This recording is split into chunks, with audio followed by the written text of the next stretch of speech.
ખૂબ જ ટેસ્ટી અને હેલ્ધી પાલકના પકોડા, જે ખાવાનો મજા ડબલ કરી દે છે. જો તમને આવી ઘરેલું અને સરળ રેસિપીઓ ગમે છે, તો વિડીયોને લાઇક કરો, ચેનલને સબસ્ક્રાઇબ કરો અને બેલ આઇકન જરાવો. પાલકના પકોડા ખાવામાં ખૂબ જ સ્વાદિષ્ટ અને મજા આવે એવા હોય છે. બહારથી કરકરા અને અંદરથી નરમ હોય છે, જે ખાવાનો એક અલગ જ અનુભવ આપે છે. જ્યારે તમે તેને લીલી ચટણી કે ટમેટા સોસ સાથે ખાઓ, ત્યારે તેનો ટેસ્ટ વધુ જ મજેદાર બની જાય છે. એકવાર ખાશો તો ફરી ફરી ખાવાની ઈચ્છા જરૂર થશે. 2 વાટકી ચણાનો લોટ, તેલ, મીઠું, સ્વાદ મુજબ પાણી. જરૂર મુજબ બેટર બહુ પાતળું ન રાખવું, નહીં તો પકોડા કરકરા નહીં બને. થોડું ચોખાનું લોટ ઉમેરશો તો વધુ કરકરા બનશે. તો મિત્રો, આવી સરળ અને સ્વાદિષ્ટ રેસિપી જરૂરથી ઘરે ટ્રાય કરો.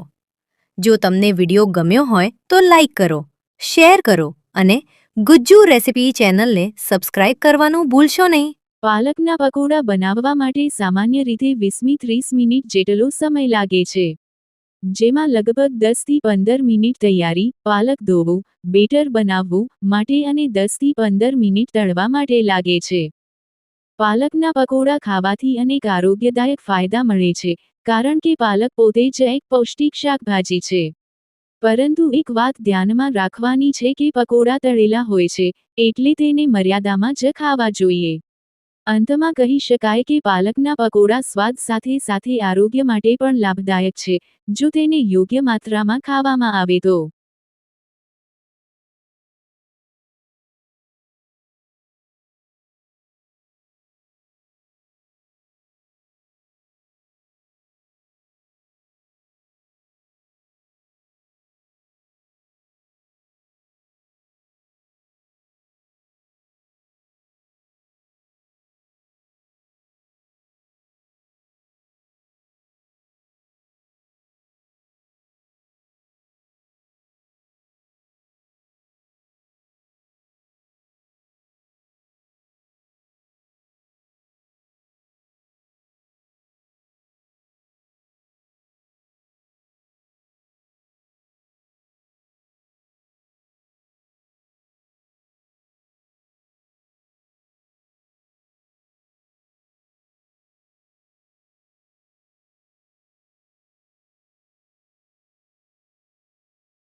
સૌપ્રથમ પાલકને સારી રીતે ધોઈને સાફ કરી લો.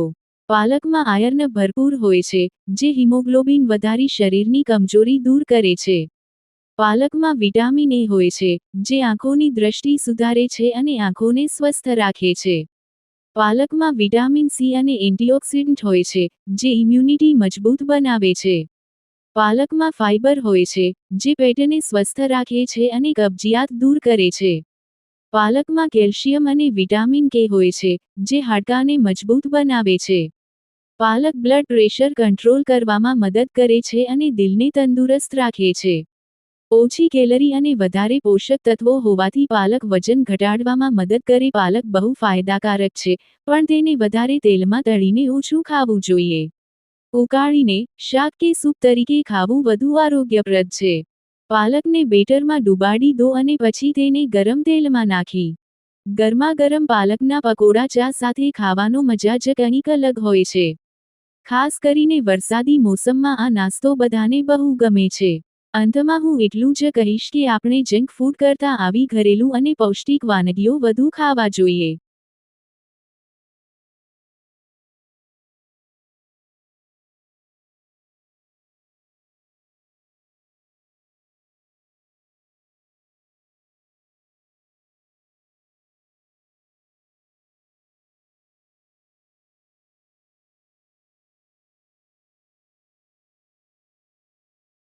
મિત્રો, આવી સરળ અને સ્વાદિષ્ટ રેસીપી જરૂરથી ઘરે ટ્રાય કરો.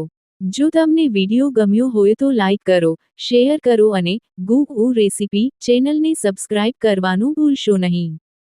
ફરી મળીશું નવી મજેદાર રેસીપી સાથે. ધન્યવાદ.